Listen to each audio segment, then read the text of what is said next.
Hər şeyi ürəyimə salıram. Hər şeyə nirvələnirəm. Rüqə Həsənova. Sən bu yolla Allah Teala imtihan edir. Bir şeyi fikirləş ki, bax, həyəcanlanırsan nəyə görə? Sən bura nə gətiribsən? Nəyin həyəcanını çəkirsən? Nəyin üstündəəsirsənsə onu itirə bilərsən? Nədən ötəri ürəyində gəzdirirsənsə, o ürəyini elə bir içindəncə güvə kimi yedizdirə bilərsən dərdlərə.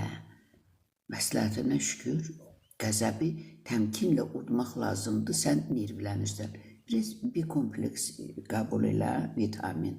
Biraz o anlarda sakit ol, etap-etapda imanını ləkəsizləşdirib, zəkatını bol eləyib, bağışlayıb, məni bağışla deməyi öyrənib, taleyin hökmünə baş əyib, qəlbində Rəbbinə, ya Rəbbim, harda səhv edirəm, nirvələnirəm, ürəyimə salıb ürəyimdə gəzdirirəm, həyəcanlanıram, itiraf edirəm, mən səhv edirəm, məni bağışla.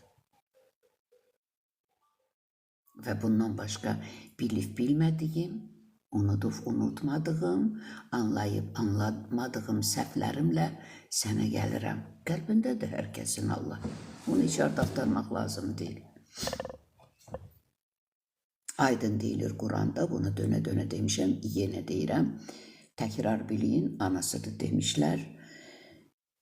İnsan öz daxilində Rəbbi ilə tək qalır, qulaq qəlbə yaxın olur. Bax, sən öz qəlbində Rəbbinlə söhbətə gedirsən, bir sakit bir güşə tapıb, itirafını edirsən, Allahdan üzr diləyirsən, bağışlanma diləyirsən, bunu etmədən öncə gərək bağışlayasan. Sən bağışlamazsan, bağışlanılmırsan. Bax, ona görə də belə həyəcanlı olursan, əsəbi olursan, bunlar hamısı sənin səhvlərinin bədəli də ola bilər. Və sonra